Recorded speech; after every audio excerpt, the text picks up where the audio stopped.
Hello there, everyone.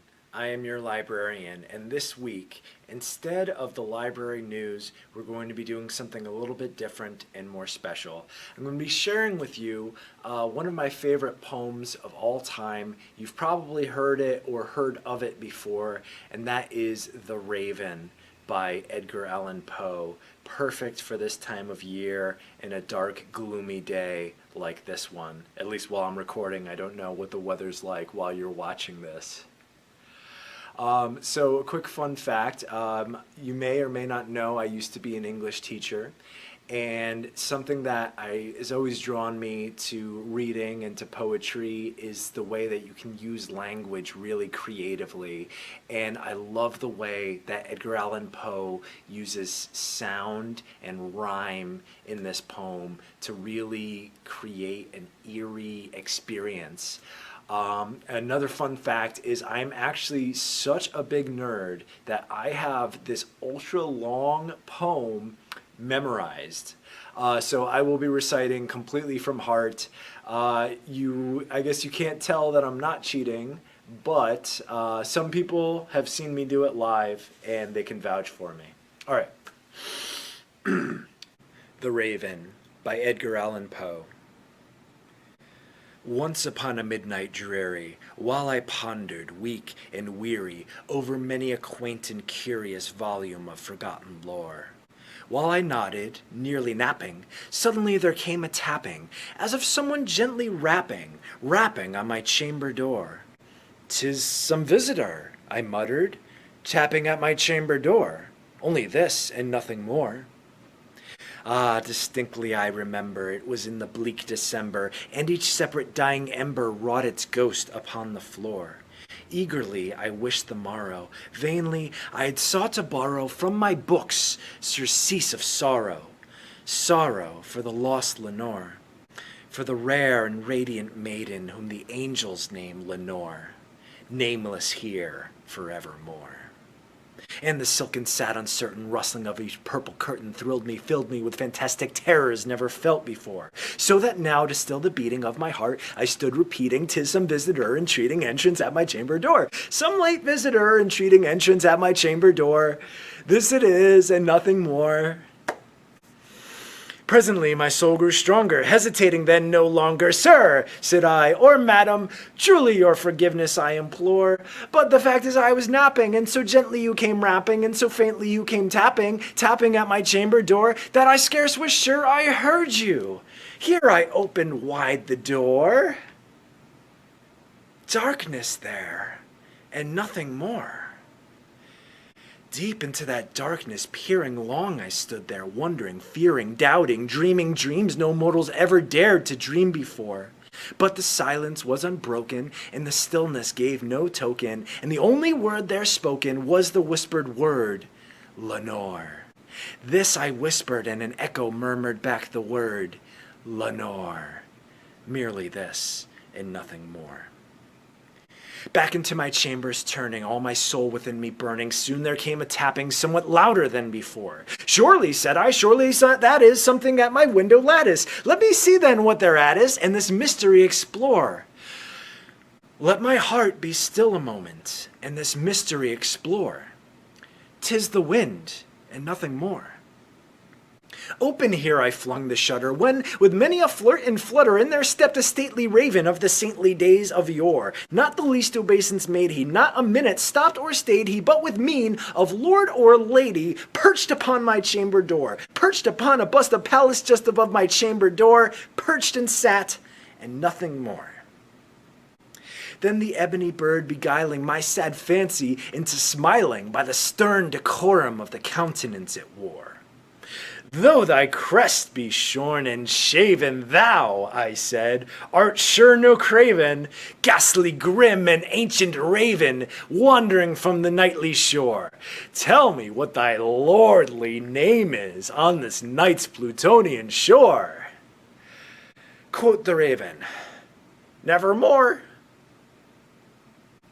Much I marveled this ungainly fowl to hear discourse so plainly, though his answer little meaning, little relevancy bore. For we cannot help agreeing that no living human being ever yet was blessed with seeing bird upon his chamber door, bird or beast upon the sculptured bust above his chamber door, with such name as nevermore. But the raven, sitting lonely on the placid bust, spoke only that one word, as if his soul in that one word he did outpour. Nothing further than he uttered, not a feather than he fluttered, till I scarcely more than muttered, "Other friends have flown before. On the morrow he will leave me, as my hopes have flown before." Then the bird said, "Nevermore." Startled by the stillness broken, by reply so aptly spoken, "Doubtless," said I, "what it utters is its only stock and store, caught from some unhappy master whom unmerciful disaster followed fast, and followed faster, till his songs one burden bore, till the dirges of his hope that melancholy burden bore, of never, nevermore." Now the raven, still beguiling all my fancy into smiling, straight I wheeled a cushioned seat in front of bird and bust and door. There upon the velvet sinking, I betook myself to linking fancy unto fancy, thinking what this ominous bird of yore, what this grim, ungainly, ghastly, gaunt, and ominous bird of yore meant in croaking nevermore. This I sat engaged in guessing, but no syllable expressing to the fowl whose fiery eyes now burned into my bosom's core. This and more I sat divining, with my head at ease reclining on the velvet's violet lining that the lamplight gloated o'er. But whose velvet violet lining, with the lamplight gloating o'er? She shall press nevermore.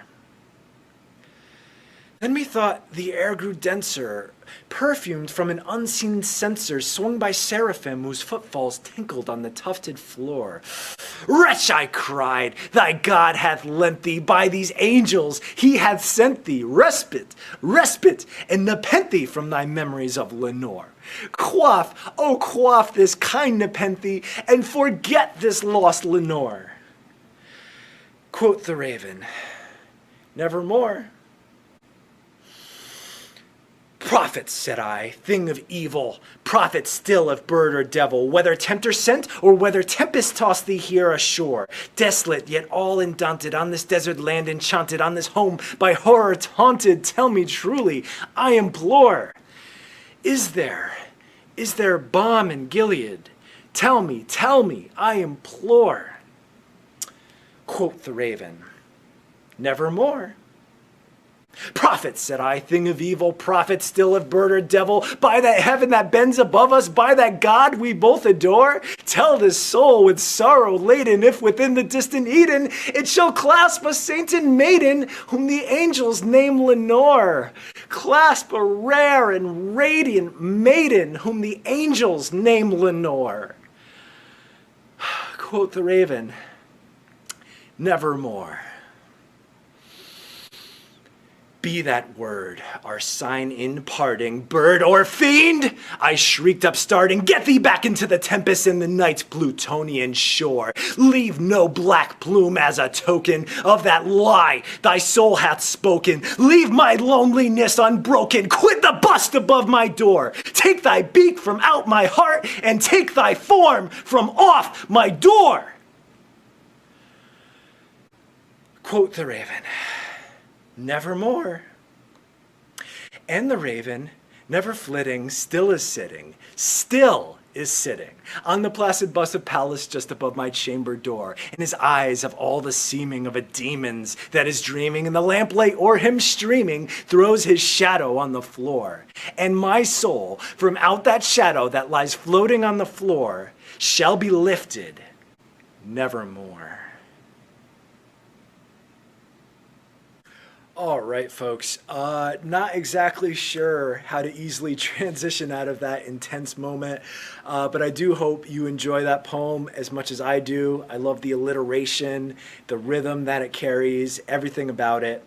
So we will see you next time on the Library News. Got a new monthly collection coming up.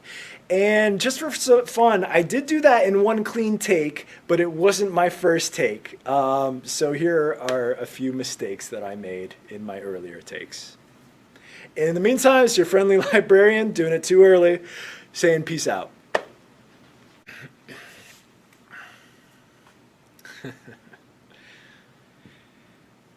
The Raven by Edgar Allan Poe. Once upon a midnight dreary, while I pondered, weak and weary, over many a quaint and curious volume of forgotten lore. Over many a quaint and curious volume of forgotten. The Raven by Edgar Allan Poe. Prophet, said I, thing of evil, prophet still of bird or devil, whether tempter sent or whether tempest tossed thee here ashore, desolate yet all undaunted on this desert home, and oh no. Oh, this desert. It's all undaunted on this desert land, enchanted on this home by horror haunted. Ugh. Uno mas. You got this. You got this. All right. You got this. The Raven by Edgar Allan Poe. Once upon a midnight dreary, while I pondered, weak and weary, over many a quaint and curious volume of forgotten lore.